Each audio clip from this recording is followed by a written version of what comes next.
What's up? I'm Charles Bernard. Hey, I'm JC Mason. Welcome to Lightning Strike.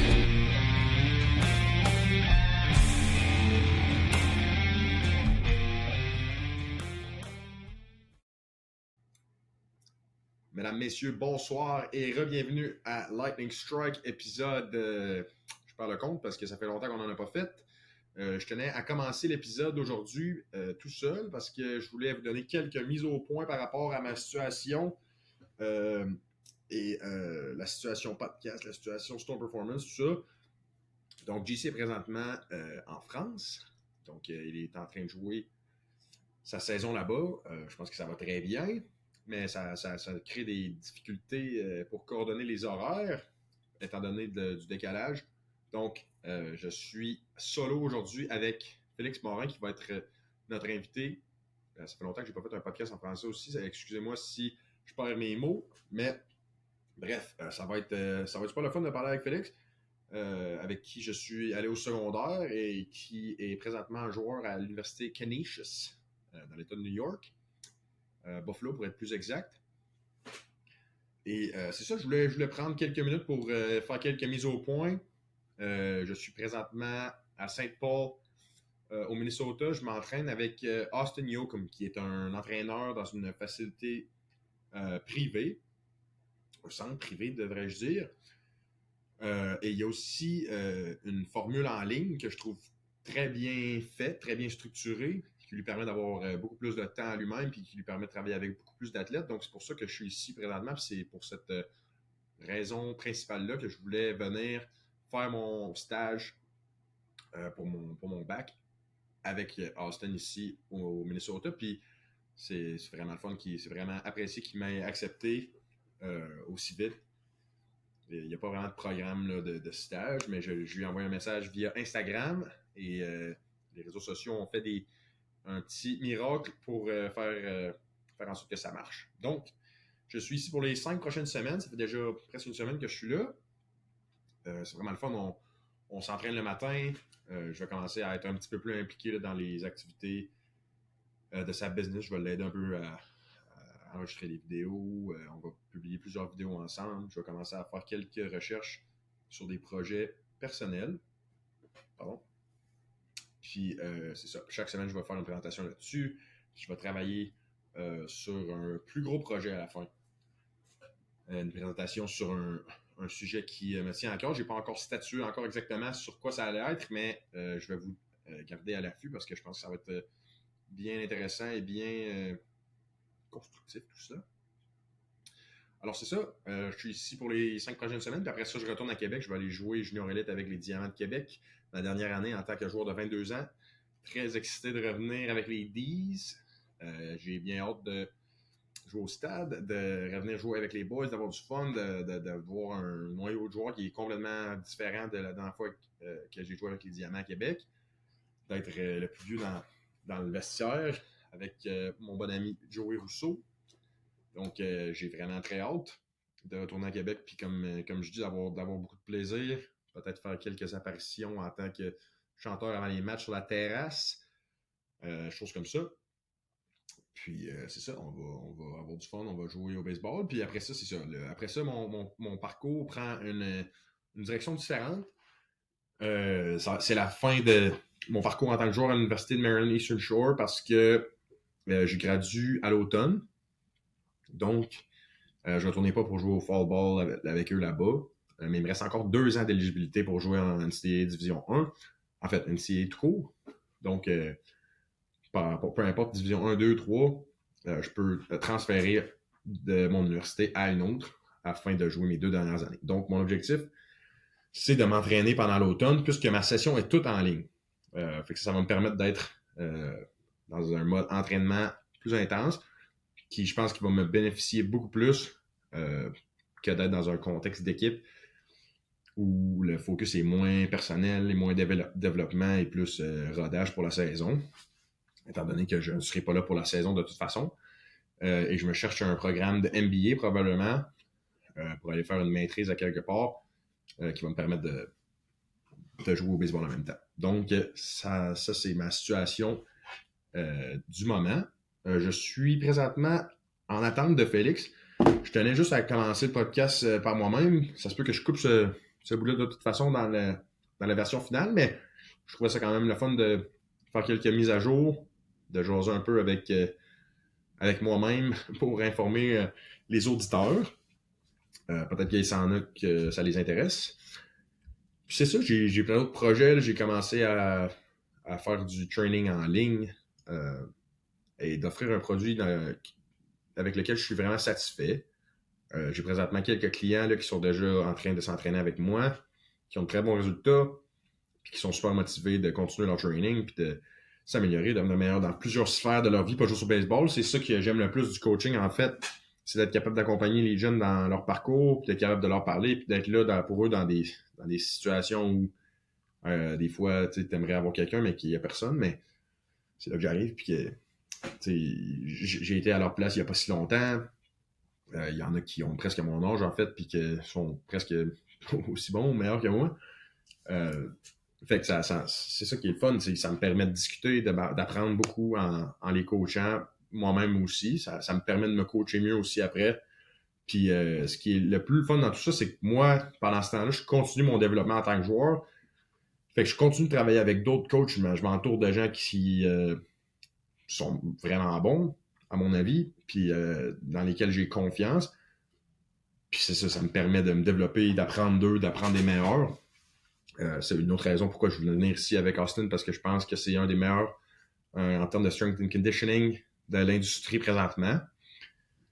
Sa façon de voir les choses est vraiment, vraiment intéressante, est vraiment avant-gardiste, ou peut-être pas avant-gardiste, mais tu sais, parce que je sais pas comment décrire ça, mais il jure beaucoup par le jeu, de développer des athlètes dans des situations de match, ou de jeu qui forcent à mettre les athlètes dans des situations où ils doivent exprimer des qualités athlétiques qu'on oublie parfois de pratiquer des fois dans nos sports spécifiques. Ce qui permet de développer l'athlète d'une façon optimale, selon moi.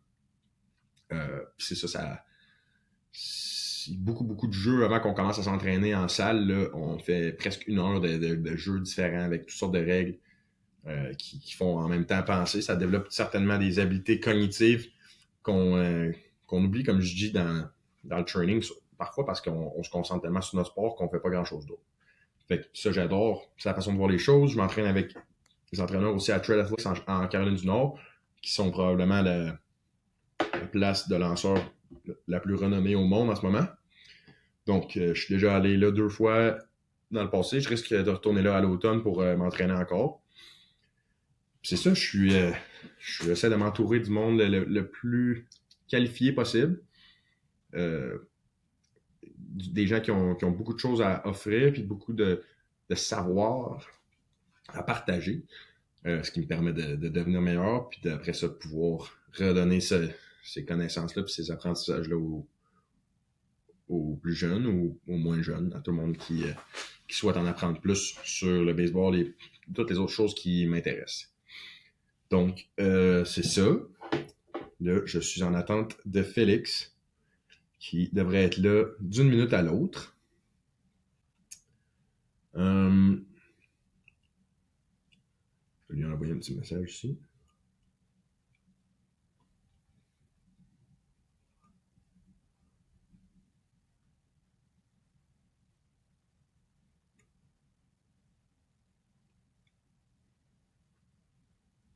Alright. Donc, c'est ça. Sinon, j'ai commencé à faire quelques expérimentations lors de mon séjour ici au Minnesota. Le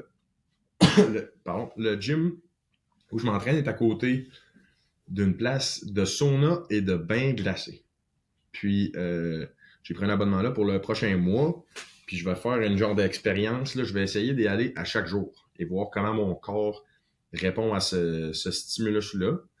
Puis, voir comment ça impacte mon training, comment ça impacte mes performances, comment ça impacte mon énergie, comment ça impacte plein de choses. Puis, je vais essayer aussi de varier un peu mes temps dans le sauna, dans l'eau froide, pour voir justement si je suis capable peut-être de le faire avant et de trouver une façon de faire sauna cold tub avant d'aller lancer, mettons. Puis voir si ça m'aide dans mes performances. Puis sinon, je vais le faire après. Comme aujourd'hui, je l'ai fait après. Hier ou avant-hier, j'ai fait avant. Donc, ça me permet de découvrir des nouvelles choses puis d'essayer des trucs pour justement essayer de trouver des petits avantages là, que les athlètes pourraient aller chercher par rapport à l'utilisation de ces outils-là. Pour l'instant, ce que je remarque, c'est que côté douleur et inflammation en général, ça l'a diminué beaucoup. Là. Avant, j'avais toujours un peu de douleur quand je lançais, surtout au début. Puis maintenant, complètement disparu en moins d'une semaine. Donc, c'est intéressant de voir à quel point mon corps récupère, peut-être pas nécessairement récupère plus vite, mais on dirait que ma tolérance à la douleur, peut-être à cause que l'inflammation est diminuée lorsque j'embarque dans le bain froid, mais c'est vraiment fou à quel point là, je suis pas capable d'avoir mal au bras en lançant en ce moment. C'est sûr que je lance pas encore à très haute intensité. Je suis dans une période un peu plus relaxe parce que ça fait juste une dizaine de jours que ma saison est finie. Donc, je prends ça relax jusqu'à la semaine prochaine. Puis après ça, je vais recommencer à lancer sur muscle. Donc, ça va être intéressant de voir à quel point lancer plus fort, lancer avec plus d'intensité, avec un plus haut volume, va changer peut-être la réponse de mon corps. Mais pour l'instant, c'est intéressant de voir à quel point ça impacte mon training déjà en juste quelques jours. Puis, c'est ce genre de voir qu'est-ce que ça va donner à la fin. Ce que j'aimerais le plus trouver, c'est de un, voir vraiment les bienfaits que ça a généralement sur moi. Peut-être les effets négatifs aussi, il y en a aussi souvent. Et puis, j'aimerais ça trouver une façon de pouvoir, pouvoir le faire avant d'aller lancer. Donc, trouver une routine qui permettrait d'être vraiment prêt en arrivant sur le terrain. Fait que, je sais qu'il y a plusieurs stades là, professionnels, puis dans les ligues majeures, puis tout, qui ont des bains froids puis des bains chauds dans le stade. Puis, je pense qu'il y a des lanceurs qui utilisent ces outils-là avant d'aller lancer dans les matchs. Fait que moi, j'aimerais ça, trouver ma propre routine par rapport à ça. Pas parce que je pense que je vais avoir des bains froids, des bains chauds éventuellement, mais juste pour ma propre curiosité, puis voir si ça peut justement être un outil de plus dans mon coffre à outils qui me permet d'atteindre mes objectifs plus facilement. Donc, ça va être intéressant de continuer ça. Puis, c'est ça, j'ai lancé beaucoup sur mes genoux aussi dans les dernières... Oh, on a un... All right! Mesdames, messieurs, Félix Morin. Voilà. Félix Morin qui, comme j'ai mentionné au début de l'épisode, qui est un joueur à l'Université Canisius en Division 1 de la NCAA et qui vient maintenant de terminer sa saison. Félix a déménagé aujourd'hui. Donc, Félix, parle-nous de comment tu trouves ton nouveau setup. Nouveau setup, tu m'entends-tu bien? Je suis mieux de mettre des AirPods? Attends un peu, parce que là, moi, j'entends dans mon speaker de... Je comprends pas pourquoi j'entends pas dans mes écouteurs. Attends un peu. Je vais arranger ça. Speaker. Si je mets ça ici. Pardon, voir. C'est mieux de même? Pardon encore? Ah ouais, ça a de l'allure, je m'entends plus. Là. Ouais, c'est ça. C'est parce que là, c'était dans mon speaker d'ordi, puis là, t'es dans mes écouteurs. Parfait. Nice. Nice. Fait que Fimo, comment ça va, man? Comment tu trouves ton... Comment tu vas depuis que la saison est terminée? Parle-moi un peu de qu'est-ce que tu fais, qu'est-ce qui se passe avec toi depuis que le baseball est fini. Depuis que le baseball est fini, ben ça a été un tough end of the season pour nous. On s'est rendu dans les playoffs, mais man, 2 défaites back-to-back le mercredi. Un programme double, 2 défaites. C'est terminé pour les Griffs cette année. Fait qu'on est revenu jeudi matin. Là, j'ai été justement dans le déménagement de transférer toutes mes choses qui étaient dans le dorm pour amener ça dans la maison. Être ready pour year 3 l'an prochain. Exact. Voilà. Yes, sir. Fait que là, c'est ça. Tu veux retourner. T'es-tu optimiste pour l'année prochaine? Avez-vous plusieurs gars qui retournent? C'est comment ça regarde pour l'année prochaine? Ouais, man. C'est sûr que là, c'est comme la dernière grosse année que les fifth year puis les gars de COVID, genre, c'était fou. Là. Fait que là, c'est sûr qu'on perd beaucoup de older guys. Puis notre équipe va être plus jeune l'an prochain. Mais, tu sais, notre dernière game, tu regardais le field, puis sur les 9 joueurs, il y en a 7 qui reviennent l'an prochain. Là. Fait que ça, c'est nice. Là. Ça prouve que le young core va dominer. Et voilà, dominé. Fait que non, c'est ça. Puis vous aviez perdu votre pitching coach, fait que j'imagine que tu as hâte de voir qu'est-ce qui va se passer de ce côté-là, c'est qui va être en charge des lanceurs, puis comment ça va se développer de Ouais. ce côté. Ouais, ben justement, là, aujourd'hui, on avait les exit meetings avec notre coach, puis ça, c'était une des grosses discussions. Puis là, c'est sûr que c'est pas facile de trouver un coach de même en fin de saison de même. Mais c'est sûr que c'est dans ses priorités en ce moment. Là. Fait que, fingers crossed qu'on ait un good coach. Exact. Fait que là, t'es encore à Buffalo pour quelques jours. C'est quoi ton plan, là? C'est quoi qui se passe avec toi cet été? Buffalo jusqu'à vendredi. Ce vendredi, je prends le Volkswagen, puis on s'en va au Tennessee jouer avec les Johnson City Doughboys dans la Ligue Appalachian. Fait que une couple de boys de l'équipe ici qui ont joué là l'an passé, qui ont vraiment aimé leur temps. Puis, veux pas, je veux dire, il n'y a jamais un mauvais moment pour t'exposer aux scouts. Puis Summer Ball, je pense que c'est l'endroit parfait. Puis c'est surtout qu'au Québec, ça s'en vient mieux, mais ça reste que pour le scouting, c'est tough. Là. Ah, exact. Puis c'est sûr que tu as eu 2 bonnes saisons aussi back-to-back. Je pense que c'est le temps que tu te mettes out there avec des gars qui sont peut-être un petit peu meilleurs que la compétition contre laquelle tu as joué dans les dernières années. Fait que non, j'ai hâte de voir. J'ai un buddy, en fait, avec qui j'étais à Trade l'année passée qui. Johnson, je pense que c'est là que. Peut-être que je me trompe là, mais je pense que. Comment ça s'appelle? Tennessee quelque chose. Comment ça s'appelle? On le salue. East Tennessee, je pense que c'est à Johnson City. Ah East ouais, Tennessee man. State. ETSU? ATSU, exact. Mon On coach a à un Trade gars, est allé là, puis justement, mon ancien roommate, on le salue d'ailleurs, Jojo de Bang Bang. Yo, Joe de Bang Bang, man, what's good? On le salue, c'était mon roommate l'année passée à Charlotte, c'est ça. Puis il allait à Johnson City, il faisait le retour de Charlotte la fin de semaine, c'était à peu près à 3 heures de Charlotte, puis c'est ça, c'est là qu'ETSU est à Johnson City, je me trompe pas, right? Right. Exact, fait que c'est ça. Fait que non, ça devrait être une cool expérience. C'est ta première fois au Tennessee? Première fois au Tennessee, première fois dans la Virginie occidentale, je pense. C'est plus bas que ça. Ouais, c'est West Virginia, North Carolina, puis Tennessee, je pense, la Happy League. Exact. J'ai supposé jouer dans la Happy League l'an dernier, moi aussi, puis finalement, à cause de ma saison, là, j'ai décidé que c'était pas la meilleure décision pour moi d'aller jouer là tout de suite. Fait que, non, mais je sais où j'étais supposé aller, mais ça. C'est à quelque part en Caroline du Nord. Je me rappelle plus du nom. Mais bref. Fait que non, c'est ça, j'allais justement te demander, je pensais que tu revenais à Québec pour jouer encore cette année. Fait que là, les 2 dernières années, tu as joué dans le junior à Québec, right? Le 2 ans, j'avais conclu la saison après l'ABC. Ah, c'est ça. J'avais genre joué les playoffs. Puis l'an passé, saison complète avec les Als. Yes, sir. Ouais. Fait que non, c'est ça. Fait que là, j'étais justement en train de parler au monde que je vais faire mon retour dans le junior élite pour ma dernière saison d'éligibilité, 22 ans. Let's go, man. Bien content, bien excité de retourner à mes racines après un petit break de 2-3 ans. Fait que, non, c'est ça, man. Je suis content de te parler parce que on se parle tout le temps, mais on parle jamais vraiment en détail de nos projets, de ce qui se passe dans nos vies. C'est plus comment se passait ton week-end, mon homme.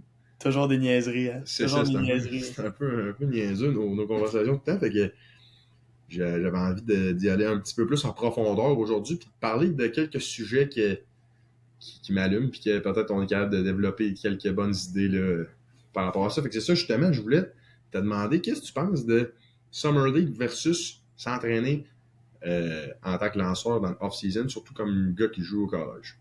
Ok, ça c'est vraiment cool, man. C'est un fun subject, ça, parce que moi, comment je vois ça, tu t'ajoutes n'importe quand, là. Elle n'a pas peur de me couper, man. Ouais. Je pense que c'est différent pour tous les joueurs, man. Tous les joueurs ont un profile différent de joueurs, puis l'été, c'est le moment parfait pour un joueur collégial pour travailler ce qu'il a besoin de travailler. Fait qu'un gars, man, qui est super bon dans les game situations, qui est capable de deal tout ce qui est IQ, tout ce qui est game sense, il l'a. Mais ça, c'est un gars qui va peut-être être capable de peser sur le break un peu puis de dire « Ok, là, je m'en vais m'entraîner.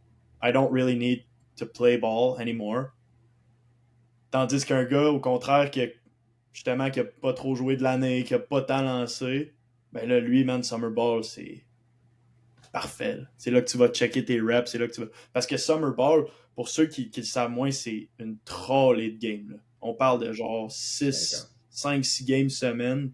Fait que là, c'est pas une rotation de 3-4 gars. Là. C'est 12-13 gars. Là. Mm-hmm. Fait que surtout pour les lanceurs. Là, ouais, c'est rough, c'est rough. Mais c'est sûr que c'est une autre. J'ai hâte de voir aussi qu'est-ce que tu en penses après l'avoir fait. Parce que c'est ça, moi, l'an dernier, je me rappelle. En fait, c'est ça, comme je dis, j'étais supposé aller jouer à Caroline du Nord. Puis là, après avoir eu vraiment une mauvaise saison, retour de Tommy John, j'étais pas encore confiant sur le monticule. Puis c'est ça, j'étais dans une situation où je me disais, je viens d'avoir de la misère à passer à travers d'une saison de 56 games dans la NCAA. Puis là, je suis dans une situation où je m'en vais jouer dans une équipe qu'on joue 50 games, que tu n'as pas le temps de travailler sur ce que tu veux travailler parce qu'il faut que tu performes, tu joues à chaque jour. Puis j'étais juste trop mindfuck, j'étais trop dans un mindspace qui était comme, hey man, je peux pas jouer en ce moment, je suis trop pas prêt de handle cette situation-là après avoir été comme overmatch par la saison de la NCAA tout de suite en partant. Fait que c'est pour ça que j'avais pris un step back. Puis j'avais besoin de manche, mais c'était plus important, je pense, de revenir moi-même plus sur monticule, de retrouver mon étoffe, de retrouver ma confiance, que d'aller là puis de jouer contre des gars meilleurs, puis de pas jamais avoir de briques, de faire 12 raids d'autobus par semaine, puis de me mettre dans une situation qui... Peut-être que ça aurait été bon en remarque, mais je trouve que c'est ça, comme tu dis, la décision revient à chaque gars, puis c'est vraiment plus basé sur leurs besoins individuels, puis qu'est-ce qu'ils ont besoin de faire eux autres pour maximiser leur développement. Fait que je pense, en te parlant justement, puis en sachant qu'est-ce que tu as fait dans les 2 dernières années, je trouve que c'est une excellente idée d'aller te mettre au défi au Tennessee, puis de justement voir comment ça se passe, de jouer comme 2 saisons back-to-back, de jouer une 120 games à peu près dans ton année. Ouais. Non, puis t'as mis le doigt dessus, man. On s'en parlait souvent. Tu sais, Charles, on s'appelle souvent le dimanche ou le lundi après nos séries, man. Puis à chaque semaine, on se le dit, que ça passe vite. Est-ce que ça passe vite? Des fois, on oubliait de s'appeler une semaine, puis on était comme, c'est-tu appelé la semaine passée? Ça fait 3 semaines. On réalisait pas, man. Ça passe vite, puis ça, ça fly, là, tu sais. Hey, j'ai fini la moitié de mon collège, man. 2 ans sur 4 déjà fait. C'est fou, là. Exact, man. Il me reste une session. Hey, une session, man. For Bernie. Ouais, mais c'est ça, mais après ça, il me reste encore 2 ans, fait que ça va être intéressant de voir où je me ramasse, mais gros, c'est ça, comme tu dis, c'est que ça va tellement vite, puis des fois, c'est sûr que, comme tu le dis, chaque situation est différente, chaque gars a des besoins différents, puis par rapport à comment ta saison se déroule, ben, tu as des besoins différents, puis tu as des choses à travailler qui vont varier de gars à l'autre, puis surtout, ça par rapport à l'environnement dans lequel tu étais, fait que si tu arrives puis que tu étais dans un environnement où tu n'étais pas capable de performer, ben, il arrive un point où que je ne vois pas comment aller jouer un autre 55 games tout de suite après, lorsque tu as la confiance terrible, ben, ça peut t'aider. Non, exact. Ça, c'est pas le temps. Puis, tu sais, c'était pas. L'an passé, c'était un peu ça qui m'était arrivé. Tu sais, j'avais eu des bonnes saisons avec l'ABC, que j'étais comme le top guy de l'ABC pendant au moins 1 an. Puis, tu sais, pas top guy dans ce sens-là, mais dans le sens vétéran, que ça faisait 2-3 ans que j'étais là, que j'avais mes starts tout le temps, puis c'était vraiment cool, belle ambiance, tout. Là, j'arrive au collège, man. Whole new monster. Des gars de 22-23 ans. Je commence l'année dans le bullpen, lance la 7e de temps en temps, puis là, t'es comme, what is that? Like, genre, je savais pas ça. Fait c'est pour ça que l'été passé, j'ai comme fait, je pense pas que c'est le temps tout de suite d'aller dans une Summer League. Je suis encore jeune. Je vais retourner à la maison, jouer dans les Alouettes, mon gars, avoir du fun pendant 2-3 mois, retrouver mes starts, lancer un peu plus fort, m'entraîner, parce que, je veux pas, tu sais, avec les Alouettes, c'est ça qui était cool, c'est qu'on joue un peu moins, fait que ça te permet de t'entraîner. Puis là, je suis revenu, j'ai pris comme 15 livres durant l'été, j'arrive en septembre, confiance, un nouveau pitch, plein d'affaires, ça te permet de travailler. Fait tu sais, c'est 2 étés qui vont être complètement différents pour moi, mais j'ai hâte de voir ce que ça va donner. Ah, mais c'est ça. Mais là, c'est sûr que tu arrives dans un point en ta carrière où tu es capable d'avoir du succès. Tu as l'arsenal pour avoir du succès. Tu es un gaucher qui lance upper 8, ça va jouer dans n'importe quel calibre. Fait que tu arrives, puis tu n'as plus besoin d'aller développer. T'sais, la vélo va venir, je pense, tranquillement, pas vite, là, que tu travailles ou que tu travailles pas à améliorer ta vélo. Elle va monter d'1 ou 2 000 $ par année si tu es constant et que tu t'entraînes fort. Fait que, tu sais, je pense que là, tu es rendu à un point qu'il faut qu'on y aille, faut qu'on voit si on est capable Carte sur table. Exact. Sur table, man. Moi contre toi, puis let's go, ça part. Fait que, non, c'est ça, je pensais justement à parler de ça, puis c'est ça aussi, je voulais parler, tu sais, la Ligue, à quel point la Ligue fait un impact. Je vais te poser cette question-là. À quel point tu penses que la Ligue, puis la qualité de la Ligue, la qualité des joueurs, a un impact sur ta décision? La Ligue Tennessee? Ben, n'importe quelle, mettons, peu importe ta décision, c'est quoi, peu importe la Summer League, penses-tu que la Ligue a vraiment un gros impact sur la qualité de la Ligue fait une différence? Oui, je pense que oui. Je pense que, encore une fois, c'est selon ce que tu as besoin. Je veux dire, tu sais, il y en a. Ça, c'est une autre affaire, c'est qu'il y a du monde qui pense qu'on est obligé de jouer Summer Ball. Mais ça, c'est un mythe. Nous, notre coach, il nous le propose, il le conseille fortement. Mais en bout de ligne, lui, si t'es prêt pour février, ce que tu fais durant l'été, t'arrange un peu moins. Fait que là, c'est sûr qu'il y a des grosses ligues là-dedans. Là. Il y a la Cape Cod, la MLB Draft League, toutes ces places-là, ça, c'est crazy. Là. Ça, c'est pour les top prospects ready to go to the draft. Après ça, il y a plein de bonnes ligues, comme justement l'Appalachian League, c'est une bonne ligue qui va avoir de la bonne compétition contre des autres gars. Tu vas avoir des views, mais moi, il y a plusieurs gars de mon équipe qui font pareil comme j'ai fait l'an passé, puis qui font juste retourner chez eux, avoir du fun, puis jouer au baseball. Parce que durant la saison, ça va tellement vite, c'est tellement compétitif que des fois, tu joues pas au baseball, tu fais du baseball. Ouais. tu survis du baseball, mais ça reste le fun parce que c'est une passion, mais c'est deux mondes complètement différents. Là. Non, c'est ça. J'ai vraiment souvent sorti cette phrase-là, la survie. J'ai trouvé que l'année passée, ma première saison complète en tant que joueur, qui était en santé et qui pouvait jouer, ça a été de entrer dans la saison en ayant le but de m'améliorer pendant la saison. Parce que, tu sais, ça faisait comme... J'étais en rehab depuis qu'il y avait 1 an ou presque plus qu'1 an. Puis, tu sais, t'es tout le temps en progrès. C'est OK, on progresse. Puis là, j'étais arrivé dans la saison avec ce genre de mindset-là. Puis là, j'étais comme, OK, mais je suis pas capable de keep up parce que, tu sais, t'essaies de long toss, t'essaies de faire plus. Parce que quand tu veux progresser, t'en fais toujours plus. Là, t'arrives à ta game, t'as plus rien dans le bras, là, t'es comme, OK, ouais.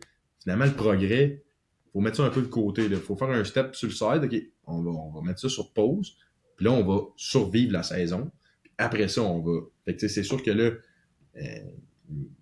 quelqu'un peut-être plus confiant que moi à ce moment-là aurait peut-être dit on va passer à travers la saison, on va juste jouer. Mais moi, à ce moment-là, j'étais comme, OK, c'est plus on s'améliore, c'est on survit, on réussit à passer à travers. Après ça, on passera à d'autres choses. T'sais. Exactement. Et tu sais, les grosses, surtout à la fin, là, peu importe le sport, March Madness, toutes ces affaires-là, là, la grosse phrase qui revient souvent, c'est « survive in advance ». Survive in advance, survive in advance. Puis en bout de ligne, c'est ça, c'est de la survie, man. C'est peu importe ce qu'il faut que tu fasses pour gagner, tu survis. Tu dis « whatever it takes ». C'est ça. Puis tu sais, t'as des jours où tu dis « ah, faudrait que je m'entraîne ». C'est genre « il faudrait que je me lève tôt ». Ouais, mais on est revenu à 2h AM, puis là, ça fait comme 4 semaines de suite que... Fait que tu sais, je pense que c'est dur à te mettre à la place d'un joueur comme ça quand tu l'as jamais vécu, mais tu sais, pour l'avoir fait, c'est fou à quel point t'as des trucs qui arrivent, puis ça arrête jamais, là, c'est une game par-dessus game, par-dessus game, par-dessus trip encore. Puis là, t'es comme, OK, mais là, ça n'arrête plus, là. Fait que là, c'est comme, OK, tous les petits avantages que tu peux aller chercher par rapport à ton sommeil, par rapport à ton alimentation, par rapport à ton repos, c'est comme, OK, il faut le faire. Là, ça c'est une autre réalité, man, c'est que il y en a qui pensent que D1 Baseball, t'es quasiment nourri à la cuillère, puis que hey! Je sais qu'on est dans le même bateau, man. Les bus rides de 10 heures, les meals, les 10 piastres sur la carte de dépenses pour aller te chercher 2-3 cheeseburgers au McDo, puis c'est ça pareil, là. Mais moi, je trouvais que la nutrition, c'est le pire. Pour vrai, moi, c'est vraiment ça. Surtout avec cette année, on a eu la pire cédule de genre 80%, 75% de nos matchs away. Puis c'est ça, l'affaire la plus tough, selon moi, c'était la nutrition était tellement dure. Tu sais, on mange jusqu'à l'équipe arrête. Fait que là, t'arrêtes au Wendy's. Ben là, pas grandes options au Wendy's, mais là, t'arrêtes au Wendy's 4 trips de suite, 4 fois le soir. Mais là, c'est comme... En fait, semaine, qu'est-ce que t'as mangé? Ben, t'as mangé Wendy's, Five Guys, Culver's, puis après ça, Buc-ee's. Wow!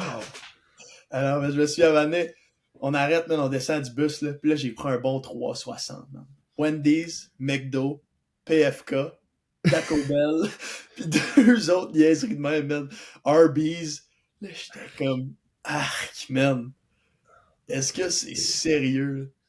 Non, on dirait qu'ils font exprès des fois. Tu te dis, mais tu pensais-tu vraiment arrêter au Wendy's puis que tout le monde fasse comme, oh yeah! Alors, puis tu sais, who am I kidding, là? Genre, j'irais pas chercher une salade au McDo, là. Tu sais, ça finit que je les prends un cheeseburger, mais Ben oui, genre, c'est ça. c'est tellement n'importe quoi, là. C'est sûr, mais tu sais, il y a tellement pas de bonnes options. Puis là, t'arrives, genre, pis là, la fois de la semaine, ils t'amènent, genre, au Olive Garden. Pis là, t'es genre, wow! Let's go, man. Free breadsticks. Ben Time oui, to shine. Ben oui. Là, ça, c'est santé, là, tu sais, c'est des pâtes, c'est santé. Ben oui. Santé, mon man. Hey. En tout cas, c'est sûr que c'est un autre défi. Fait que c'est ça, non, la survie de la saison. Mais là, j'ai hâte de voir, justement, t'es quoi, t'es dans une host family? T'es dans une famille d'accueil au Tennessee? Non, c'est les dorms de ETSU, man. Ok, c'est ça. C'est vraiment ETSU que je savais. Ah, stud. Ah, c'est ça, je me rappelais. Fait qu'ils nous tirent là-dedans, man. Puis ça a de l'allure, là. L'an passé, c'était moins hot, là. Genre, ils prenaient comme les dorms où c'était 2 lits, un à côté de l'autre, puis que tu te lèves le matin, puis tu dis bon matin. Salut. Là, cette année, ils font des chambres à part, puis il y a comme une petite cuisine, puis ben fancy, ça va être ben cool. Alright. Puis vous avez combien de matchs away puis home? C'est-tu moitié-moitié, pas mal? Ouais, ça ressemble vraiment à moitié-moitié. Puis tu sais, c'est une petite ligue qui est comme very close by, là. Fait que je pense que le plus loin qu'on fait de bus, c'est 3 heures, puis tu dors là. C'est fun, ça. C'est vraiment cool. T'as pas vraiment d'overnight sleeps dans les hôtels et tout. Hein. Pas pire. On doit voir comment tu vas trouver ça, man. Tabarnouche. C'est sûr, je vais avoir du fun, mais on se croise les doigts, puis ça va bien. Yes sir. Moi aussi, je me croise les doigts pour toi, puis j'ai hâte de voir comment ça se passe. Puis à part ça, parle-moi donc de tes projets en tant qu'étudiant, parce que là, c'est beau le baseball, mais les entraîneurs dans la NCAA mettent beaucoup l'emphase sur les études. Donc, qui dit joueur de baseball au college, dit étudiant. Et Fimo, parle-moi donc ta vie en tant qu'étudiant au collège, comment ça se passe? Vie en tant qu'étudiant au collège, ça va bien. Je suis halfway done avec mon finance major ici à Canisius. Voilà. Je suis les traces de papa qui est dans le domaine des chiffres aussi. Fait que c'est sûr que la réalité aussi du monde de l'élève athlète, c'est qu'il y a 75% du monde qui s'enligne vers des majors qui sont reliés au sport un peu plus. Tu sais, toi, je pense que c'est ça, là. Ouais. Fait que moi, j'ai comme moins cliqué là-dedans. Fait que j'ai comme fait, you know what, I'll try it. Finance, on l'essaye. C'est sûr, c'est beaucoup de travail des fois. Puis c'est pas tous les profs qui comprennent la vie d'un étudiant athlète, mais ça se fait bien. C'est le fun. Je suis content d'avoir pris ce major-là. Puis ça commence à être concret, là. Tu sais, souvent, au secondaire, même des cours de chimie, des cours de ces affaires-là. Puis j'étais comme, ça m'amène où, ça? Genre, je comprends pas, là. Mais là, ces cours-là, tu sais, c'est du concret, puis ça fait du sens, puis c'est des choses que je sais qui vont être utiles plus tard. Fait que, peu importe ce qui arrive avec le baseball, genre mon plan B, mon plan chiffre. Le plan chiffre, et voilà. Le plan chiffre, Ouais, je pense que c'est bon d'avoir ça, le plan chiffre. Non, mais c'est quand même, puis c'est comme tu dis, il y a plusieurs gars aussi qui vont dans des programmes qui sont plus faciles, tu sais, eux autres de base, ils veulent jouer à la balle. Puis ça, c'est la réalité d'étudiants athlètes aux States que, ils disent, t'es étudiant en premier, mais t'es un joueur de balle pendant la saison. Là. Écoute, tu vas à genre 3 classes par semaine, si t'es chanceux. Il y a bien des écoles que les gars, ils font pas beaucoup leurs devoirs. Là, c'est du monde qui font leurs devoirs pour eux autres. Fait que, tu sais, c'est quand même remarquable d'avoir un parcours que tu prends au sérieux puis qui est pas vraiment en lien avec ton sport. Non, je pense que c'est important de prendre ça au sérieux aussi, là. Nous, je t'en compte une vite, là. On arrive une semaine avant le tournoi, là, c'est souvent là que les GPA sortent. Puis, tu sais, ça prend un 2.0 pour être eligible for whatever's left. Puis là, on a un graduate guy qui est justement dans un major qui est pas supposé être trop tough, mais il nous revient avec un .96 GPA. Donc là, il est comme, I don't know yet si je peux jouer les playoffs. On se croise les doigts. Mais ça prendrait comme un prof qui change mon D en B+. Ah, ben oui. Fait que ça n'a pas aidé, man. Ça a été une drôle de saison pour les Griffs au niveau de perdre des joueurs, man. Ah ouais, on a perdu notre chansante lead-off qui frappe, qui était notre deuxième meilleur joueur, en fait, qui a quitté au milieu de la saison, man. Il a décidé de prendre soin de sa santé mentale à tout prix, puis ça, c'est très respectable, man. Il couldn't deal with it anymore, puis c'était trop pour lui, fait qu'il s'est retiré, mais ça a fait un blow pour l'équipe, puis là, ça a comme engendré une réaction en chaîne d'un autre gars qui quitte pour les mêmes raisons, puis fait quand tout est partout, on est arrivé au tournoi de fin de saison, puis il nous manquait 3 starters sur 9, puis notre as, Chris Pouliot, qui a fight des injuries toute sa carrière, man. Il a tellement pas été chanceux, puis là, il est encore un peu banged up, fait que on n'a pas pu l'utiliser comme on aurait voulu, mais tu sais, c'est en bout de ligne, c'est pas de sa faute, là. Non. Je suis certain qu'il aurait aimé ça être là, fait que...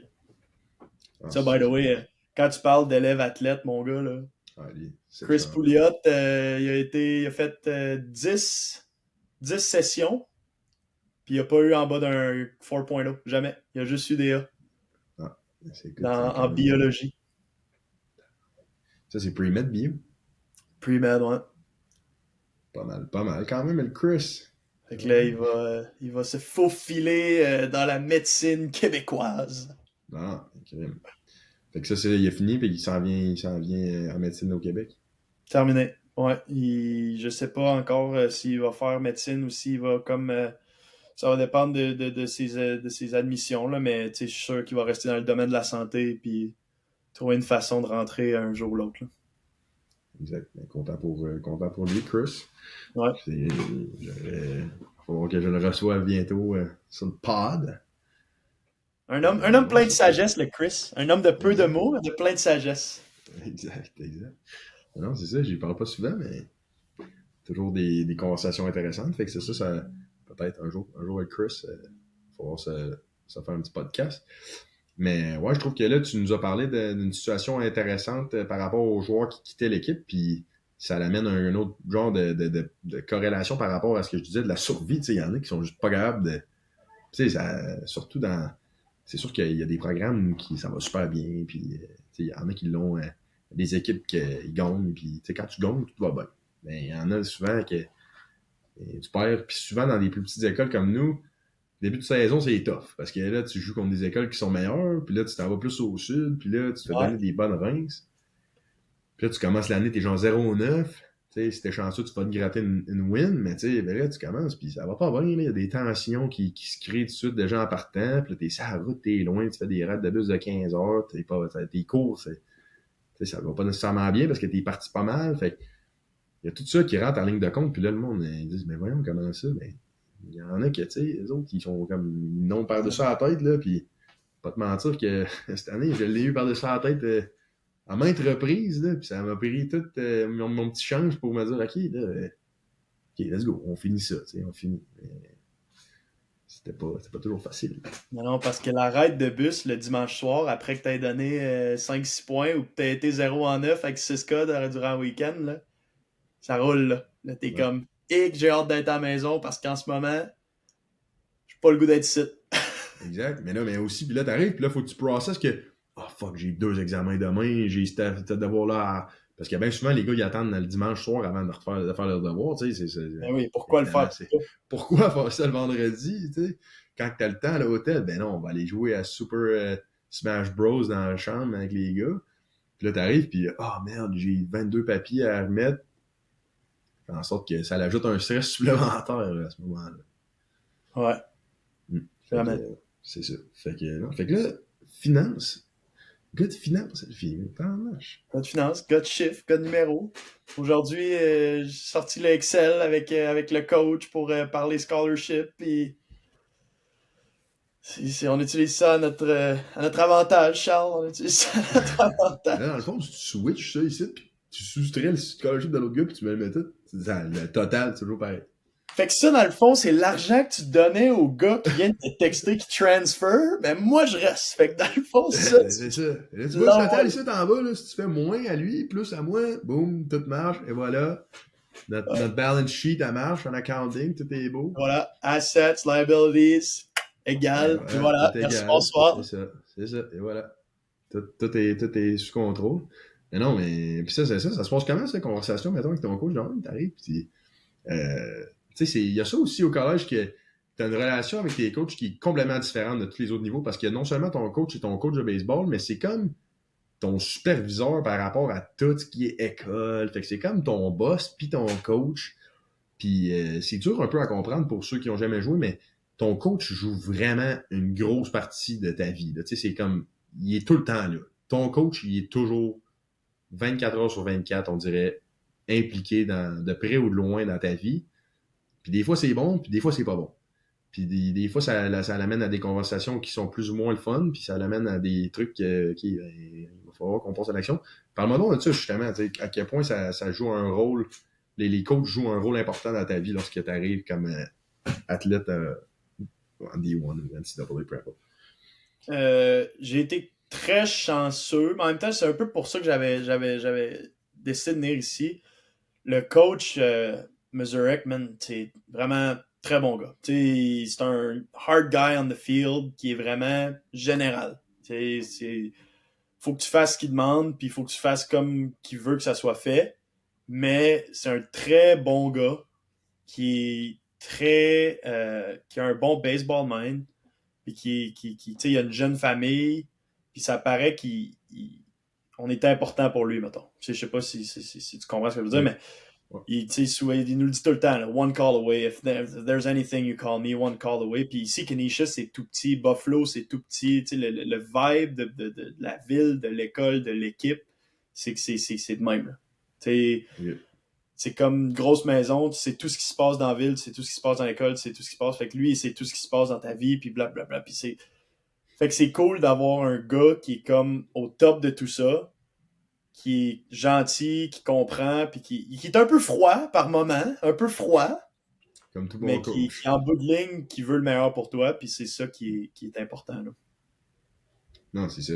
Puis à quel point, tu sais, c'est la relation que tu as avec un coach, tu penses, a un impact dans ta vie puis dans ta santé mentale, justement, parce que ça peut arriver que tes coachs, tu as une moins bonne relation avec eux. Penses-tu que ça... Comment tu penses que ça peut avoir un gros impact là, dans ta vie, ça? Je pense que c'est crucial de... T'es pas obligé d'aimer ton coach, mais de respecter ton coach, puis que lui aussi, il te respecte. Le respect mutuel, puis de pas tout le temps d'avoir peur de jouer pour ton coach, man. Parce que ça, il y en a des gars qui me content des histoires dans le même qui sont comme... À toutes les fois que je vais lancer, man, j'ai le raisin de même parce que je sais que si je donne un but sur balle de trop, je me fais sortir puis je relancerai plus. Man. Puis ça, c'est plate, man, mais c'est la réalité, là. Puis moi, je sais que coach Maz, c'est pas un gars de même. Puis à la Club BC, tous les gars que j'ai eus, Matt, Carl, Beru, c'est pas des gars de même qui sont tout le temps là pour te développer. Jess Terrien, tous ces gars-là, les pitching coachs que j'ai eus. Puis même avant ça, avec Christian, on l'a partagé, Christian. Salut. C'est tous des gars qui aiment le sport, man. Qui adorent le sport, puis que t'es pas stressé de jouer pour eux. Non, c'est ça. C'est tous des personnages différents, mais qui... parfois, j'avais de la difficulté à les comprendre en étant plus jeune, mais maintenant, je réalise à quel point c'est des coachs extraordinaires. Ouais. Que, chacun avec leur personnalité différente réussissent à te mettre dans une situation qui est favorable. Ouais, puis, exact. C'est dur à comprendre quand t'as jamais eu de mauvais coach, mais là, t'arrives puis t'en as des moins bons, puis tu fais hey, OK, dans le fond, il était vraiment bon.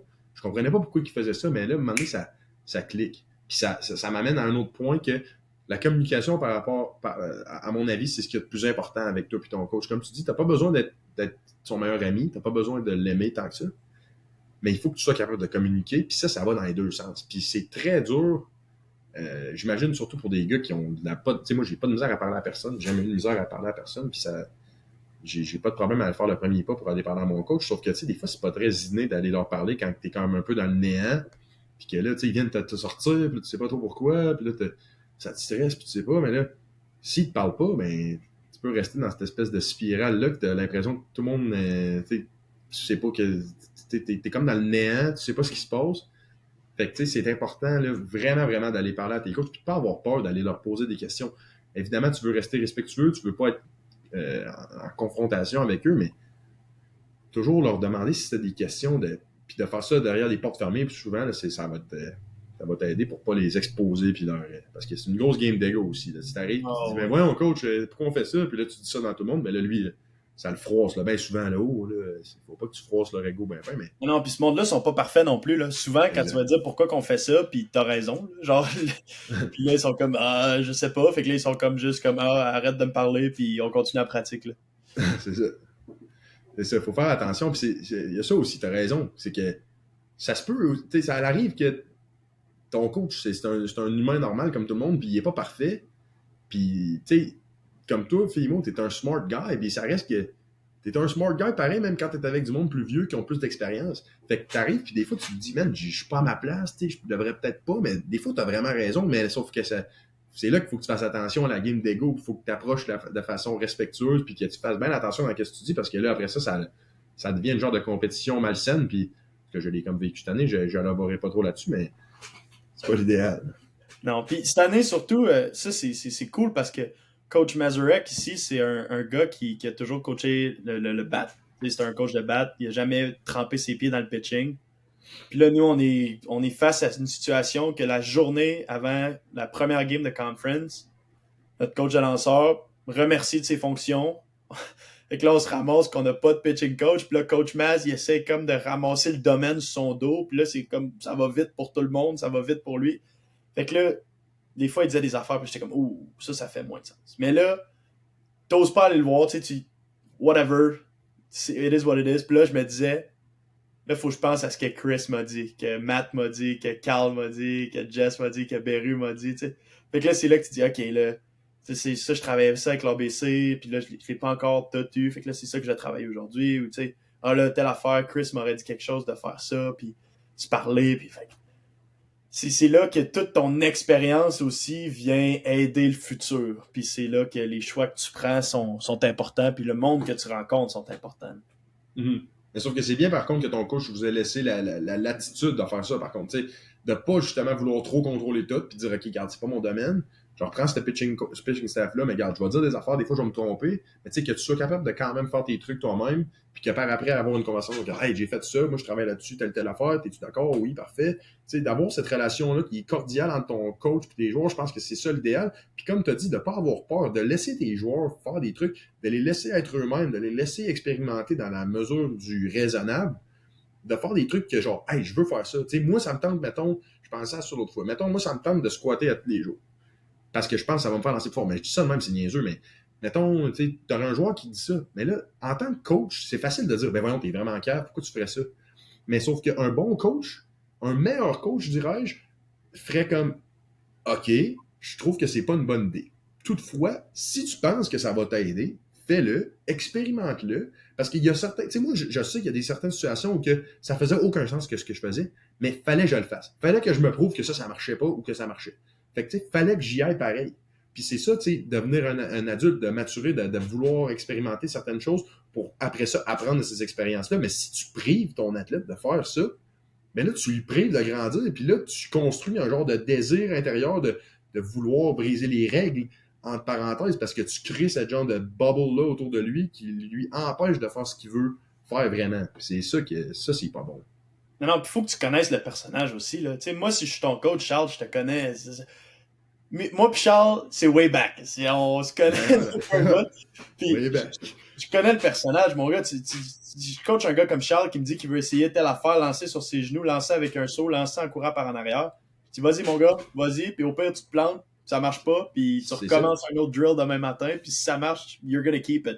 Tu sais, jamais que tu vas stagner. Puis ça, c'est quelque chose que j'admire chez toi, Charles, c'est que tu es toujours en train d'essayer de quoi, man. C'est keep going forward. Ouais, vraiment, mais j'apprécie les bons mots, mais c'est ça, c'est que moi, ça me prend ça, puis peut-être que j'amène ça, puis c'était peut-être un peu selfish comme quand même de dire que ça prend ça, mais je pense que ça s'applique quand même à plusieurs autres gars, parce que j'ai personnellement besoin d'expérimenter certaines choses, parce que je sais pas, ça fait partie de moi, puis si tu m'empêches cette liberté-là, c'est là que je me mets à me poser plein de questions. Parce que là, je me dis, mais peut-être que si j'avais fait ça, si, mais là, si tu m'enlèves ça, ben, là, parce que tu sais, aussi, il faut comprendre qu'au baseball, tu as un nombre limité de répétitions que tu peux faire par jour en tant que lanceur. Fait que si tu arrives à ta pratique, puis les seuls lancers que tu fais sont dans tel setting, dans telle affaire, tel truc. Puis là, tu lances le clean fuego pendant 3 heures. Mais moi, cette journée-là, je trouvais que ça faisait pas de sens de lancer le clean fuego. Puis oui, je suis stubborn, mais oui, j'étais une tête de cochon, puis tout, mais je suis comme, moi, ça fait pas de sens de faire du long toss avec le clean fuego. Mais là, t'arrives le lendemain, puis t'as perdu, t'arrives le soir après ta partie. Tu peux pas t'en aller chez vous puis relancer encore, parce que là, justement, t'as la game après, puis tu peux pas en faire plus tout le temps, parce que là, tu survivras pas. Fait que c'est là que c'était tellement tough de passer à travers ça. Là. Alors, puis ça, c'est. Là, tu parles du clean fuego, puis je trouve ça intéressant. Là. Moi, depuis que je suis ici, tout ce qui est balle qui n'est pas une balle de baseball, j'ai laissé tomber ça. Tu sais, je fais encore des plyos, des reverse, puis tout ça, mais c'est vraiment rare que je lance une plyo vers en avant, comme une balle de baseball. C'est vraiment rare que je lance une balle plus lourde. C'est vraiment rare que je lance un clean fuego. Parce qu'en bout de ligne, quand tu arrives sur le monticule, puis qu'un gars à 60 pieds 6 pouces avec un bâton, c'est pas un clean fuego que tu lances, c'est pas une plyo jaune, c'est pas une plyo rouge. Non, c'est Fait que ce que t'as fait avec tes crow-up de plyo rouge sur le mur, ça sert plus à grand-chose. Ça va Non, servir dans la off-season, tu sais, toutes ces affaires-là de build-up et de velo, ça c'est super bon, j'en doute même pas, mais durant la saison, je fais mon warm-up, je prends les plyos que j'ai besoin pour être prêt à lancer une balle de baseball, puis je vais aller très vite à 60 pieds 6 pouces, puis là, je vais prendre 80% de mon temps à 60 pieds 6 pouces, puis après ça, je vais peut-être aller un peu plus loin pour le dernier 20%, mettons, là, mais des reps importantes, à la distance importante, avec l'intensité importante, c'est ce qui va en bout de ligne être important. Non, c'est ça. Puis genre, tu sais, les wheel balls, c'est tout, comme tu dis, c'est un outil qui peut permettre à certains gars de s'améliorer, puis ça peut permettre à certains gars de bien filer. Mais moi, c'était, personnellement, ça me faisait sentir bien, mais ça me faisait en sorte que j'essayais de répliquer ce feeling-là avec une vraie balle. Ce qui faisait en sorte que ça amenait plein de problèmes, parce que c'est pas la même affaire. C'est comme lancer un ballon de foot puis lancer un ballon de basket. Même si tu essaies d'avoir le même feeling, ça sera pas la même affaire. Fait que, même si ça peut avoir l'air vraiment similaire, là, c'était pas pantoute pareil. Fait que j'ai arrêté complètement de lancer des plyos récemment. Récemment, l'été passé. Puis là, j'ai transitionné à seulement des balles de baseball plus lourdes. Puis je les utilise juste au début de mon play catch. Fait que j'ai comme eu des historiques un peu de yips, de pas savoir où je lançais au début de mon play catch. Fait que les balles plus lourdes, ça me permet juste de contrôler mieux mon play catch dans les 2 premières minutes. Puis après ça, rendu à 60 pieds 6 pouces, comme tu dis, je suis capable de prendre une balle de baseball puis de la lancer avec une force raisonnable sans avoir peur de la lancer dans le champ gauche.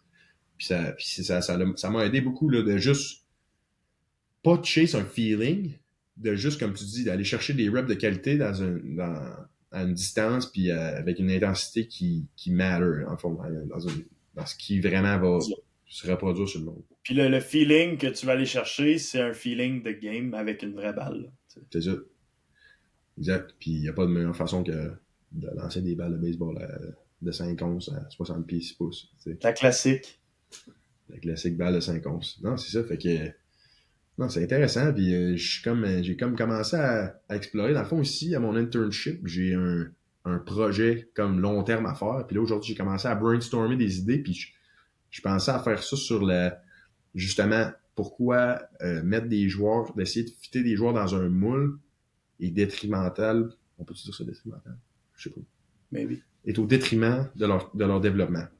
Puis, en tout cas, je vais peut-être faire une petite recherche puis tout, puis écrire je vais faire une présentation là-dessus à la fin, mais c'est ça m'amenait sur tous ces points-là, puis je trouvais ça fun de pouvoir partager ça, puis de voir qu'est-ce que tu en penses, parce que c'est ça. Souvent, il y a quelques coachs qui vont essayer de mettre tous les joueurs dans le même moule, puis je pense pas que c'est l'idéal. Je pense que non, tu mets le doigt dessus, là. Je pense que c'est pas une question de moule, c'est une question de valeur d'équipe. Tu sais, je pense que quand tu t'engages à jouer dans une équipe, faut que tu adhères aux valeurs de l'équipe, faut que tu adhères au plan, au projet de l'équipe en long terme, puis de tout ce qui est la vision de l'équipe.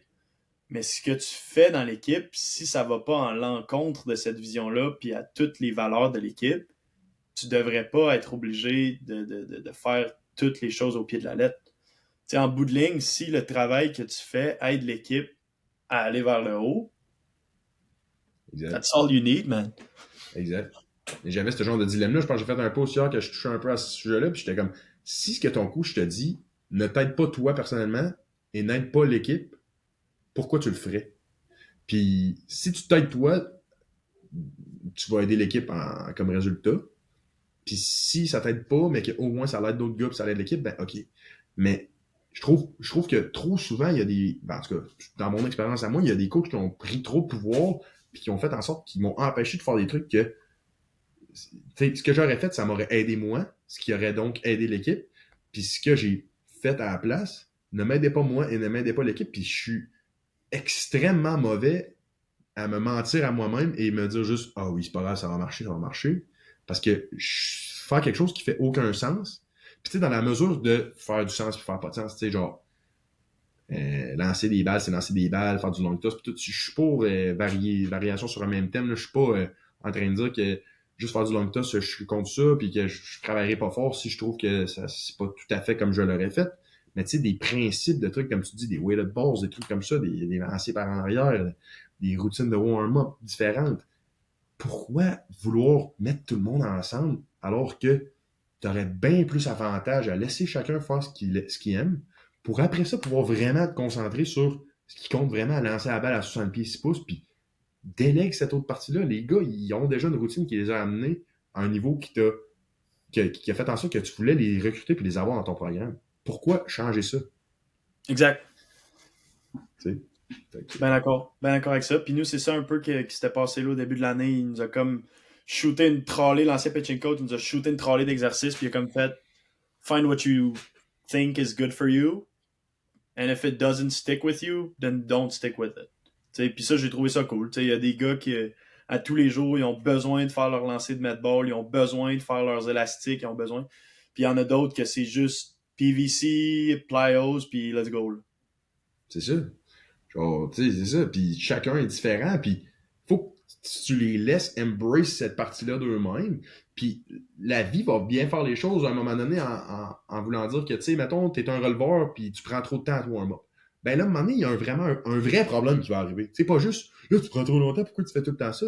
Pourquoi tu t'en... En temps pratique, là, ça change rien. Mais là, si tu arrives avec un point qui est pertinent, à dire, hey, écoute, on prévoit que tu lances plus dans les fins de match, si ton warm-up prend une demi-heure, ben, il va falloir que, de un, tu prévois à commencer à le faire en avance. Fait que ça, commence à penser à ça, puis peut-être que, tu sais, l'abréger un peu, ça pourrait... Fait que, tu sais, c'est ça, encore une fois, la communication, c'est une conversation que tu as à avoir avec ton joueur, puis que le joueur doit avoir avec son coach en disant, OK, je veux continuer à faire ça parce que c'est important pour moi, est-ce qu'on peut s'arranger? Puis c'est là que le respect, comme tu dis, puis la communication rentre en ligne de compte, puis il faut absolument que ces deux choses-là soient réciprocales pour le joueur et l'entraîneur, afin d'arriver à quelque chose qui marche. Exact. Puis tu sais, c'est toutes ces affaires-là de medball, puis de PVC, puis là, les hammers, les curls, puis tout ça. Je suis sûr que c'est bon pour du monde, mais là, je me pète les bretelles un peu, mais dans le temps que j'étais avec Team Canada, ils te donnaient une paire de J-Bands, puis c'était rien que ça. Il n'y a personne qui faisait des medballs. Il y avait des plyos, mais personne qui faisait des medballs, personne qui faisait des... En bout de ligne, les gars, c'était ton corps pour qu'il soit prêt à aller sur le monticule. Il n'y a rien besoin d'autre qu'un bon stretch puis une coupe de bands. C'est ça la vérité. Non, c'est ça. Mais comme tu dis, de communiquer, de parler, puis de faire ce qui te fait sentir bien puis qui va t'aider à lancer toute une saison. Do it.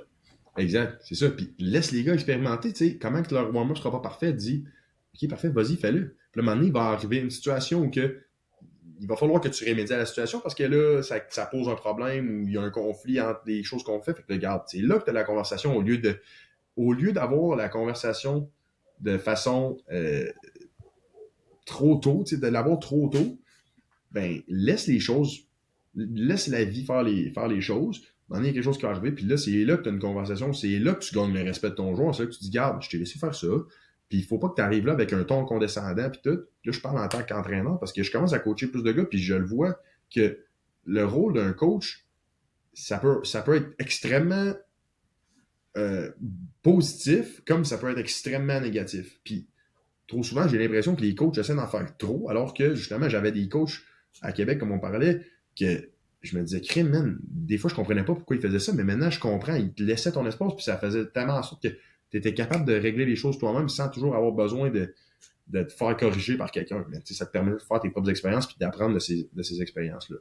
Non, puis ça, c'est big pour un lanceur d'être capable de faire des ajustements vite. Exact, c'est ça. Puis si tu laisses personne expérimenter, ben tu les fais pas apprendre, Puis après ça, ben, ils apprennent pas à se corriger eux-mêmes. Fait que là, ils sont dépendants de toi. Ça fait des athlètes qui. Puis aussi, le lancer, c'est tellement mental, il y a tellement de choses qui se passent.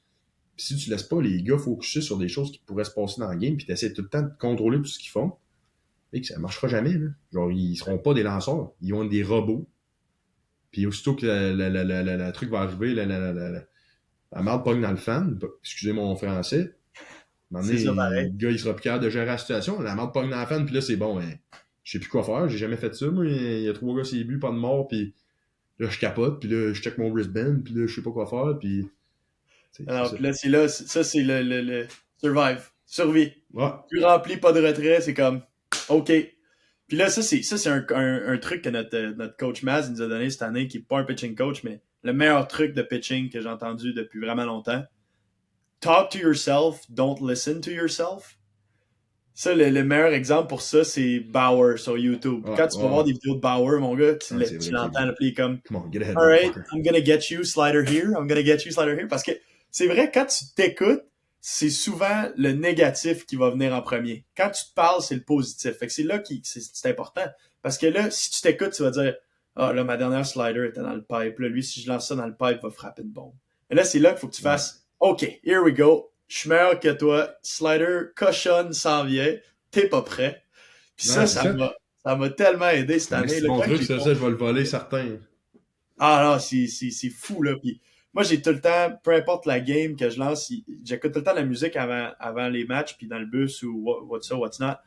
Puis j'ai tout le temps une tune qui stick dans ma tête quand je me mets à lancer, fait, je fredonne. Puis tu sais, il faut que tu sois calme sur le monticule, il faut que tu parles à toi-même, tu t'écoutes pas, puis tu laisses pas ça aller. Fait que là, c'est là que quand les buts sont remplis, pas de retrait, là, c'est là que tu sors de la butte, que tu fais comme, là, tu te mets à chanter un peu ta tune, puis tu te dis, OK, on y va un à la fois, puis on s'arrange pour limiter les dégâts. Non, mais c'est ça, mais t'as des estis de bons points, man, parce que dans le temps, là, quand j'étais kid, je me rappelle, là, quand j'avais genre 12 ans, je chantais des tunes à chaque fois, puis je sais pas pourquoi, qu'est-ce qui s'est passé à un moment donné dans mon développement, mais ça l'a complètement arrêté. Puis peut-être que c'est à cause que je me suis blessé, puis tout, mais même j'essaie depuis un bout dans mes playcasts de justement écouter de la musique, puis là, je chante, puis genre l'autre fois, je chantais, puis j'avais tellement de fun, puis je me rappelle pas j'ai fait quoi, je lançais. Puis tu me demandes, j'ai travaillé sur quoi ce jour-là? J'ai aucune idée. Mais je sais que je lançais la balle, puis si je lançais bien, man. Je lançais ça sur la scène. J'avais ma petite target en arrière de la clôture parce que j'étais tout seul sur mon terrain encore une fois. Puis man, c'était tellement le fun. C'était comme, wow, j'étais allé au parc, j'ai lancé des balles. Ma balle, elle faisait petit quand je lançais, puis la vie était belle. Puis c'est juste ça, lancer, man. C'est vraiment pas compliqué quand t'arrives sur mon monticule, puis t'es capable de te mettre dans cette headspace-là. C'est comme... Okay, exact. C'est whatever happens, happens. Je suis meilleur que lui. Puis ça, c'est une autre affaire cette année, là. J'étais comme dans le top du MAC pour le moins de walks donnés, là. Mm-hmm. Parce que dès que j'étais dans un compte de 3-0, 3-1, 2-0, j'ai fait, alright, you won. Here's your fastball down the middle. C'est ça. C'est là que t'es comme, tu vas l'avoir peut-être un circuit une fois sur 10, tu vas avoir un base hit 3 fois sur 10. You got it. Right here, right now. Man. Non, mais c'est ça, mais ça, c'est capable de vivre avec ça aussi. Ouais. Tu sais, tu dis, bon, c'est quoi le problème? J'ai pas pris les devants. Parfait. Exact. Puis tu sais, on prend les devants, puis on remédie à la situation. Si tu lances pas une prise, il y a 100% de chance qu'il fasse un walk. Si tu lances une prise, on sait pas. Peut-être qu'il va passer dans le beurre, peut-être qu'il va faire un roulant. C'est ça. Tu sais, il va peut-être la frapper, il va peut-être clearer le net aussi. Mais ça, ça arrivera pas souvent. Non, c'est ça. Puis justement, quand t'as cette mentalité-là, c'est drôle, mais les gars qui ont cette espèce de mentalité-là, qui sont meilleurs que tout le monde, qui est fuck you, ben, mon stuff est meilleur que toi, de toute façon, big, pas grave, je vais t'en lancer dans le pot, puis tu vas swinger dans le bord, même si c'est pas nécessairement vrai, quand t'arrives avec une conviction comme ça, puis une confiance comme ça, plus souvent qu'autrement, tu vas avoir du succès. Puis c'est bizarre, puis ça va même sur chaque pitch individuel. À un moment donné, tu vas dire, ah, non, ce pitch-là, je suis pas sûr. Le pitch que tu dis, c'est pas sûr, c'est drôle, mais c'est souvent le pitch que le gars va frapper 450 dans le dead center. Puis là, tu fais, hey, c'est drôle, hein, mais c'est bien rare que tu vas être vraiment confiant. La seule autre fois que ça va arriver quand t'es vraiment confiant, c'est quand t'es trop confiant à genre 2 prises, puis tu te dis, ah, let's go nasty, mon gars, je vais lancer ça sur la plate, puis là, tu t'échappes ça dans le pipe, puis là, ping!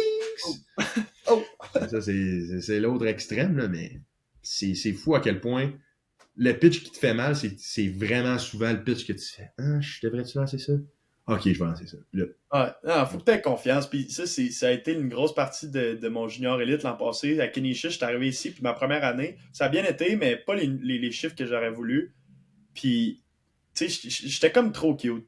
Tu sais, dans ma tête, j'avais toujours eu en tête que j'étais un finesse pitcher, puis que je lançais ses coins, puis ça avait comme mené à plusieurs buts sur balle l'an passé. Puis là, j'étais arrivé dans le junior, puis j'ai fait, you know what? Go at them. On lance mon gars pour qu'il passe dans le bord, on lance des prises, puis ça, c'est comme c'est venu avec moi pour ma deuxième année, puis ça m'a vraiment aidé cette année. Exact. Je vais voler ça encore une fois. Je vais te voler ton truc encore pour aller dans le junior cette année, mais c'est ça, c'est de revenir à juste fuck you, dude. Moi, je suis better than yours. Le bon vieux fuck you, dude, je suis meilleur que toi. C'est ça, mais c'est genre. Let it play, dude, mais c'est ça aussi, puis les gars, on focus tellement sur les matrix maintenant, puis d'être nasty, puis d'avoir nos pitch design, puis d'un slider qui break de 22 pouces, puis là, après ça, t'arrives, puis t'essaies d'être cute avec, puis peinte ça, genre, hey, les gars, une slider qui bouge à 20 pouces, mettons, là, je dis pas que j'ai ça là, dans mon bag, là, mais tu sais, il y a des gars qui ont des pitchs complètement nasty, puis t'essaies d'être cute, puis là, c'est quoi t'essaies d'être cute, les gros, genre, c'est physiquement vraiment pas probable que le gars, il mette le bat dessus, là, si ça lance juste quelque part qui peut attraper, tu sais. Exact.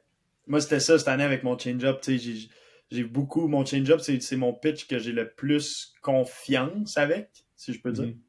Puis à toutes les fois que j'avais comme 1 et 2, 0-2, puis que le gars droitier, il y avait comme, tu sais, je voyais qu'il y avait une ouverture pour le change-up, là. Je me gâtais, là, puis c'est. Pain puis mon bord, man. Puis c'est quand t'as autant de confiance que ça dans un pitch, ça devient tellement le fun de lancer, man. C'est ça, parce que là, c'est juste, pas grave, je vais lancer n'importe où, mais que tu vas swinger dans le bord. Puis le pire, c'est que quand tu fais ça, en plus, tu lanceras même pas dans. Ces pitchs-là aussi que tu vas les peindre sur le coin parce que tu vas dire, bon, pas grave. Pouf, parfait. C'est perfect, mon gars sur le black. Puis là, c'est comme, et voilà, salut. Et voilà. Non, c'est ça. Quel sport bizarre, man. Quel sport bizarre. Et c'est fou-braque comme sport. C'est fou-braque, certain. Et on se le dit, tu sais, je suis certain que toi aussi, tu te le dis au moins une fois par semaine, que tu dis, j'aurais dû continuer le basket ou le foot. Ouais, je foot. Là, après ça, le lendemain, tu vas au terrain, puis là, tu lances un bon change-up, puis t'es comme le meilleur sport du monde. C'est tout le temps ça, t'arrives, puis là, tu lances 2 curveballs à la fin de ton play cap, puis genre, hey man, ça c'était là. Et voilà, c'est ça ce qui t'as donné 6 points le dimanche, puis là, t'arrives le lundi, puis tu lances 2 bonnes curves, puis t'es comme, ouais, c'est mon sport. C'est ça. Ouais, il y a 2 jours, là, je t'aurais pas dit ça, là, mais regarde, je t'ai dit, si je suis capable de lancer ça souvent, là, c'est à la plate, là, regarde, je te confirme qu'on va avoir du succès. On va se rendre. Ouais. Non, mais non, big. Je suis content d'avoir passé un peu de temps avec toi, mon Fimo. J'ai pas l'occasion, justement, de parler de sujets qui n'ont pas nécessairement rapport avec nous, puis d'élaborer sur des trucs qui ont rapport avec plein de choses dans nos vies qu'on parle pas nécessairement sur une base régulière. Fait que merci beaucoup de t'être joint à cet épisode. Puis, ça m'a fait plaisir. Bien sûr, c'est bien le fun de partager avec toi, puis... Écoute, on se reverra pas cet été dans ce cas-là. Ça va au Tennessee jusqu'à. On va se revoir au mois d'août. Je reviens au mois d'août. Fait que si t'es dans le coin. Ouais, je vais être là. On ira se lancer aux sources. Ouais, avec les sources. Ben oui, on peut-tu raconter ça? T'es-tu pressé? Oui, non, je suis pas pressé. Je suis seul en maison. Là, je trouve que ça fait comme 1 heure, puis là, je me dis, il faut que je wrap it up, mais là. Raconte aux abonnés. Vas-y, raconte aux abonnés. Moi, je vais prendre un. Moi, je parle tout le temps. Les abonnés doivent comprendre la relation que j'avais avec Charles au secondaire, que Charles, 3 ans plus vieux? 2 ans? 2 ans. 2 ans. 2 ans plus vieux, que j'arrive en secondaire 1, un peu arrogant. Charles est en secondaire 3, très arrogant. on a jamais trop cliqué. Puis là, COVID ramasse tout le monde. Là, c'est de la merde, COVID. On n'est pas capable de se lancer avec personne. Puis là, moi qui habite pas à 2 rues de chez nous, puis qui est dans l'ABC, puis qui a du talent à sortir des yeux, Charles Bernard. Fait que là, j'ai écrit, man. Je dis, Charles, what's up? Puis là, on se lance dessus, man. Et là, mon Charles, ici, super content. Il dit, ouais, on se revoit au Parc des Sources dans 5 minutes. Là, j'étais comme, 5 minutes! Fait que là, on s'en va au Parc des Sources. C'est devenu notre routine COVID d'aller se lancer quasiment à tous les jours. Charles, il me lançait des curves dans les chevilles, esti, avec des vitesses que j'avais Avec- jamais vues. Moi, avec je des lançais vieilles, avec des vieilles balles détruites, parce que le parc Les Sources, là, mesdames, messieurs, c'était soit on se lançait sur le court de tennis, fait que c'est un genre de surface fake gazon, glissante à mort quand il n'y a plus, ou dans la cour de récréation en asphalte. La cour de récré. On avait choisi les pires spots, mais man, c'était tard là, dans l'année, parce que dans le fond, le COVID il a commencé au mois de mars, hein, c'est ça. Fait que Exact. mars, là, il y a encore de la neige à Québec, pis tout. Mars, avril, mai, là, il fait froid, il y a de la neige, tout.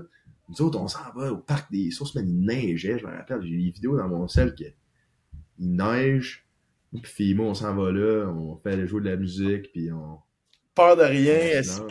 placote. Attends, je vais partir une petite lumière, esti, on me voit plus dans le Ouais, noir. c'est ça, là. toi, t'as le soleil qui s'est couché, moi je suis 1 heure de retard, C'est 1 heure de couche à décalage. Buffalo, man. Bon, un peu mieux. Wow. Fait que, ah non, le parc Les Sources, man, ça va rester une core memory du baseball, ça c'est sûr. Et voilà. Non, écoute, ça a été une partie intégrante de mon COVID-19. Écoute, j'ai eu cet épisode-là avec toi quand on s'entraînait au Parc Les Sources. Après ça, t'amenais Nick Bélanger, on a lancé OSSF. Puis... Ah, c'était hot, là, okay, on grindait. Puis là, c'est ça. Après ça, j'ai eu moi mon épisode m'entraîner au stade avec JC. Puis ça a pris une tournure assez Black Ops, mon gars, secrètement. S'entraîner dans mon sol, pis tout. C'était hot, mais... Ouais, sauter clôture, puis Sauter clôture. survivre encore une fois, on s'arrange. Exact. Mais non, mais il y avait... Je parlais de ça avec JC, en fait, à maintes reprises, que moi et JC, on a parlé de ça. Puis au début, tu sais, l'année suivante, puis tu sais, JC joue encore Pro Bowl dans ce temps-là, genre 2021-22, puis genre, man, on était tellement niaiseux, tu sais, on était pas sérieux, pis tout, mais... Man, à quel point on a fait tellement de bonnes choses. On s'entraînait pas des meilleures façons possibles. Mais on s'entraînait chaque jour comme des estis de Mongols, puis on lançait comme des Mongols. Puis c'était pas très smart, là, tu sais, c'était pas ce qu'il y a de plus intelligent en termes de workload, puis en termes de... Mais man, à quel point juste s'entraîner tous les jours du plus fort que tu es capable, avec un partner qui te pousse dans le cul, c'est une des meilleures choses que tu peux avoir. Puis tu sais, là, des fois, on va être trop cute, comme tu dis, de « Ah, mais tu sais, je devrais peut-être faire ci, puis ça, puis là, je me suis entraîné hier, mais... » Hey man, c'était le COVID, on n'avait pas de game jusqu'à genre l'année prochaine, on savait pas ce qui se passait. C'était comme des no days off, dude. On va aller s'entraîner, man, on va lifter comme des Mongols dans mon sous-sol. On est allé voler des plates au stade. On avait mis ça sur la barre dans mon sous-sol, man. Je me suis ramassé avec 3 plates 25, c'était le max qu'on avait, man. On mettait ça sur la barre, on était comme des fous jusqu'à temps que 3 plates 25 lèvent plus. C'était comme... C'était ça notre grind, mais tu sais, C'était ça le mood dans le temps, man. C'était ça notre grind, mais man, on est devenu tellement meilleur. Hey, JC lançait tellement fort, man, dans ce temps-là. On avait pull down à la fin, il pull down 95, man. J'étais genre, oh, il lançait fort, là. Hey, il lançait à genoux d'un bout à l'autre du stade, à hauteur des lumières, man. À genoux. C'est fou, man. À ce jour, j'ai encore aucune idée comment il a fait. J'ai lancé 79 ans. tantôt sur mes genoux. C'est le plus fort que j'ai jamais lancé à genoux. Puis je te jure que je suis vraiment pas proche de pas pogner les lumières. Hey, c'était tellement loin, man. Je te jure, il va falloir que je l'essaie. Il va falloir que je le réessaye cet automne. Le dôme, mec, ça reparte. Charles Bernard va venir se mettre à genoux pour lancer une coupe de balle, c'est lui. Bien sûr. Mais ça, je fais ça aussi, Big Fimo. Une nouvelle expérience. Aujourd'hui, j'ai commencé ça. Ouais, j'ai vu ça passer sur Instagram. 85, c'est mon but. J'ai essayé pour la première. Ça fait comme 2-3 semaines que je lance beaucoup sur mes genoux parce que j'aime vraiment le feeling que ça crée pour mon upper half. Puis je trouve que ça va comme speed up un peu mon bras aussi, parce que souvent mon bras a tendance à être un peu late. Puis j'ai la misère justement à feeler le stretch entre mes hanches et mes épaules. Puis man, le petit move de catcher de juste attraper la balle puis de dropper sur ton genou gauche, ce genre de load-là que tu viens, hey man, le feeling, là, Ah, ouais. le stretch est incroyable. Fait que là, aujourd'hui, là, j'ai vu Robbie Rowe lancer... genre tester ça, sa vie là sur ses genoux tantôt hier. Puis là, j'étais comme, on va l'essayer, tant qu'à le faire à tous les jours. Rien à perdre, man. Fait que c'est ça, j'ai pogné 79 tantôt. Puis là, mon goal, c'est de 85. Je me dis, si je lance 85 sur mes genoux, là, c'est quand même fort. Ouais. Fait que, 85, good number. c'est ça. C'est encore une fois, ça n'a rien à voir avec lancer des balles sur le monticule, sauf que j'ai l'impression que c'est une petite side quest qui va faire en sorte que ça me garde motivé. Puis c'est ça aussi que j'aime de coacher, c'est que maintenant, ça me donne une raison d'essayer des affaires de même qui n'ont pas rapport. Mais au moins, je peux dire, regarde, je vais l'essayer, check, c'est ça que ça a donné. C'est ce que tu peux t'attendre en termes de résultats si toi tu le fais. Fait que ça me permet de prescrire des meilleurs exercices puis des. Peut-être que je me donne juste des raisons parce que je me trouve. Ça me tente juste de faire ça. Mais bref. Whatever works, man. Encore une fois, c'est whatever works. Bien sûr, c'est ça. On essaye comme qu'on peut, man, puis on trouve des nouveaux side quests pour se garder intéressé puis continuer de lancer. Always. Bien sûr. Fait que bref, c'était la petite parenthèse. Parc les sources, mesdames, messieurs. Félix Morin, toujours un plaisir de te parler, mon Fimo. Puis merci beaucoup de ta présence. Puis on se reparle bientôt, man. Parfait. Je t'appelle quand je suis au Tennessee, man. Je vais te faire un petit tour de chaise. Parfait, yes sir. On se reparle bientôt, bye. Salut, Charles. Merci beaucoup. Ouais. Salut, ça fait plaisir.